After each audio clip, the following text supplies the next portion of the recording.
شاء الله تاسو په کور کې برنامه او پکې به چلیږي.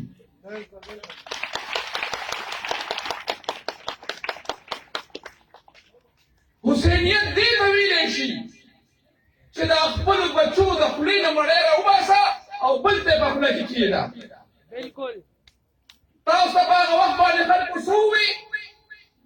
وایي موږ د ټرانسفارمر راوړو او سرکاري خلک هم راغلو تاسو ته ووایي چې دا واله ستاسو د هغه ټرانسفارمر کاغذونه او تاسو ته به سبا ټرانسفارمر راورسي. ریاضه دې خوا راشه. جی بالکل بالکل راشه دې خوا راشه دا خبرې ته شهادت کوه که واوسه. هغه ټرانسفارمر تر نن تاریخه پورې نه دی راغلی. کاغذونو کې شته او نور څه هېڅ هم نشته. چې زه کله پېښور ته لاړم دی ته یو بوګس کاغذ ورکړی و وایي ستاسو ټرانسفارمر به سبا ته راشي او بل ورځ ته به راشي. هغه کاغذونو کې هېڅ هم نو هغه زباني جبه خرڅ شو. زه لاړم ما د کوره خپل ټرانسفارمر چې کوم ما ته لګېدلی و هغه څه و ما ته چې کور کوم لګېدلی و هغه څه و زما کار په 50 باندې کېدو ما هغه کوز کودی ته مې 100 لګولو او ځان ته مې د بل ځای نه بندوبست وکړو.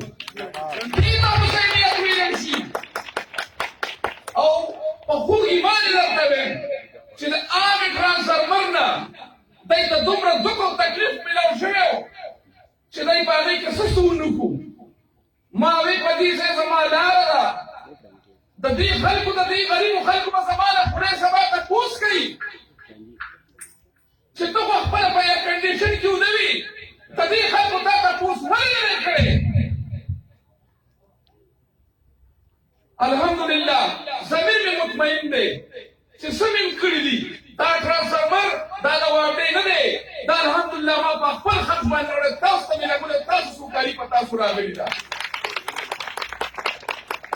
مونږ سره په دې وخته پورې مونږ سره هېڅ اختیار نشته.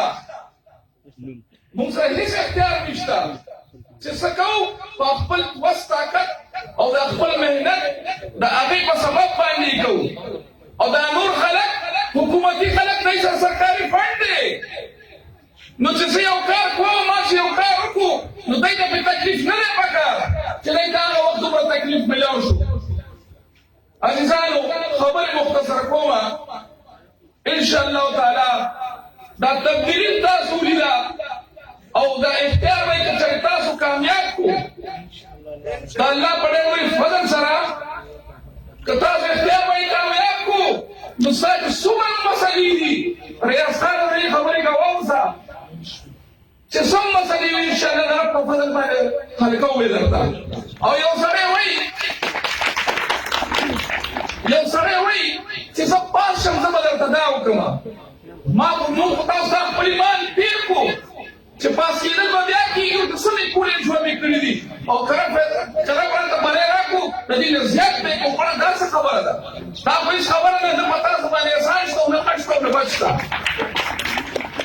د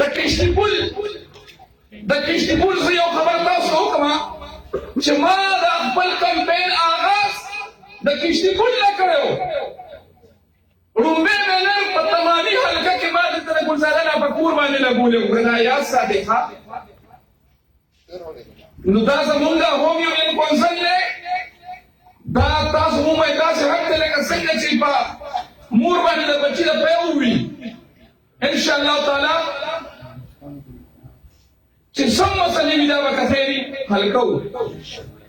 شکرګزار یو د ناموس خان دی د ریاض خان دی د نورو ټولو ملګرو چې دومره په لنډ ټایم کې دا یو میټینګ تاسو ارینج کړو. دا ګورئ سهار په 11 بجې باندې دا میټینګ جوړ شوی. دا میټینګ داسې جلسه نه ده. ګورئ حکومتي خلک داسې یو پروګرام د هغه یو پاور شو وایي داسې دا دومره خلک چې راټول کوي که پاور شو وایي دا مونږ پاور شو کړه.